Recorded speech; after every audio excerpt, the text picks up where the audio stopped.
Welcome to This Explainer. Today, we're going to break down one of the most famous and, frankly, most brilliant business model pivots in history. We're looking at the fascinating story behind the Golden Arches.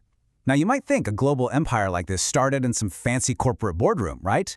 But actually, it starts with a remarkable discovery in a sunny California parking lot back in 1954.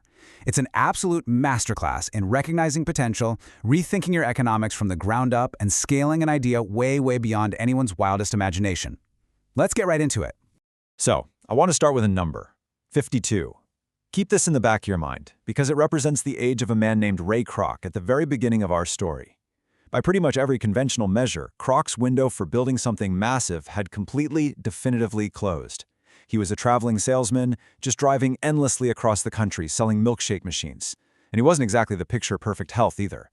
He was actively battling arthritis and diabetes. You know, most folks his age, dealing with those kinds of health issues, they're thinking about winding down, maybe planning for a quiet, easy retirement. But Ray Kroc, he was about to do the exact opposite. Let's set the scene here. It's 1954, San Bernardino, California. Ray Kroc is standing dead still in the parking lot of a small, octagonal hamburger stand, and he is just watching this line of customers move faster than literally any restaurant line he has ever witnessed in decades of traveling the country. Food is flying out the window in seconds instead of minutes, people are happily walking away with burgers that cost just 15 cents, and the customers just keep rolling in all day long. Where everyone else just sees a really busy, highly successful local burger joint, Kroc, standing there with his aching joints and his heavy sample case, sees the absolute future of food. Now, you might be wondering, why on earth was he even in that specific parking lot to begin with? Well, it all comes down to a machine called the multi-mixer. Kroc had traveled all the way out to this stand because the two brothers running it had just placed a massive order for 8 of his multi-mixers.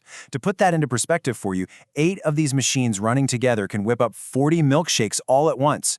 That's a ridiculous amount of dairy for one small-town stand.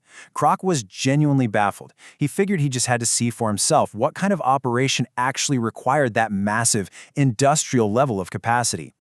Okay, let's dive into what he actually found.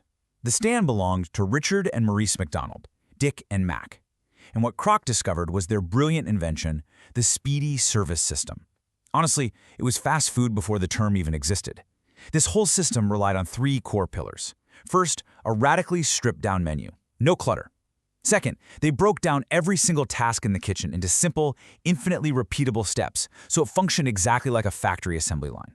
And third, absolutely no car hops and zero waiting around.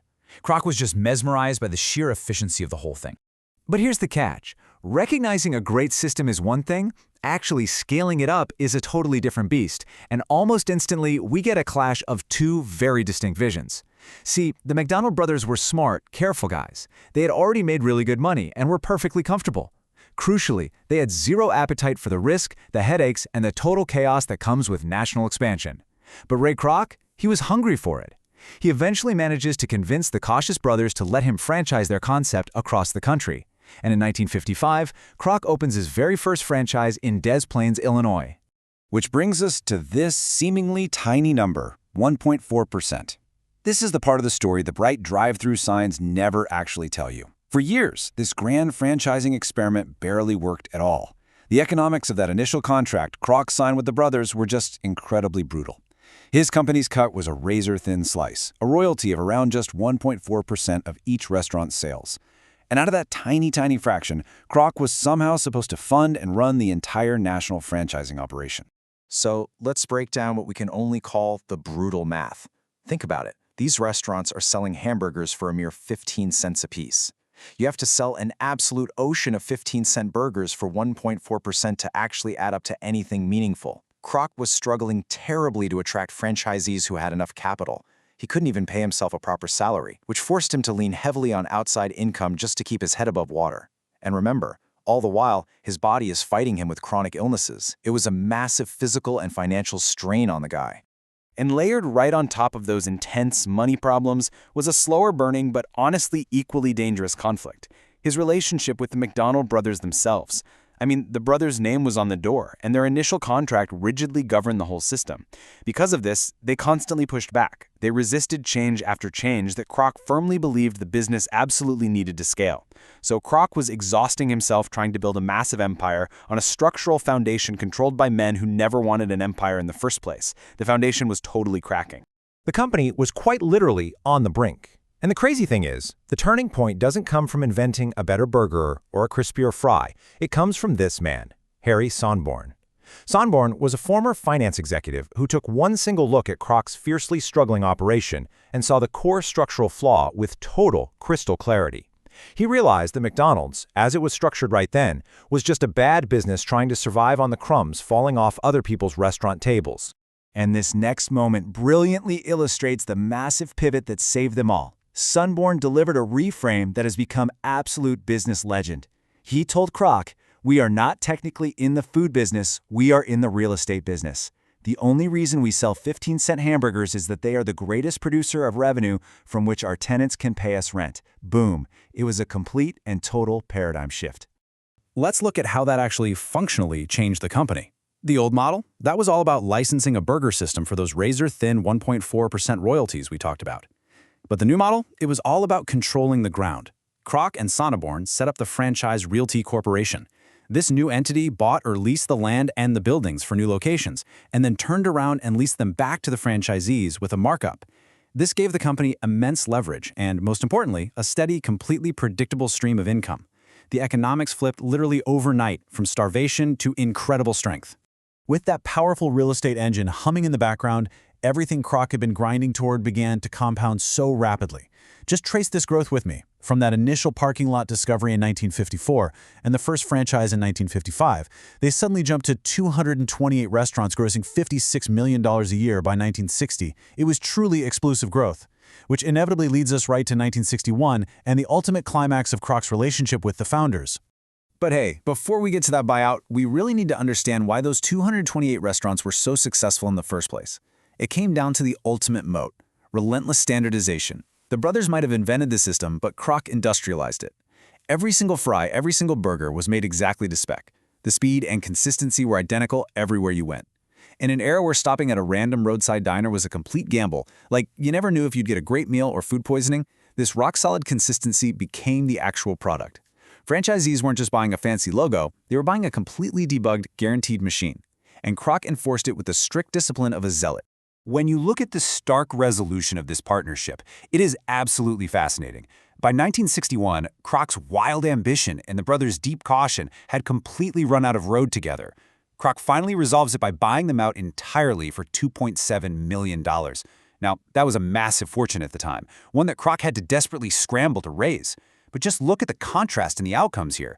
Kroc gets the empire, the name and future billions. Dick and Mac, they get a very nice check, sure, but ultimately, they get a fading place in the story of their very own invention.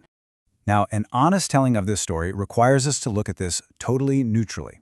This is famously a fable of incredible entrepreneurial vision, yes, but it is equally a cautionary tale.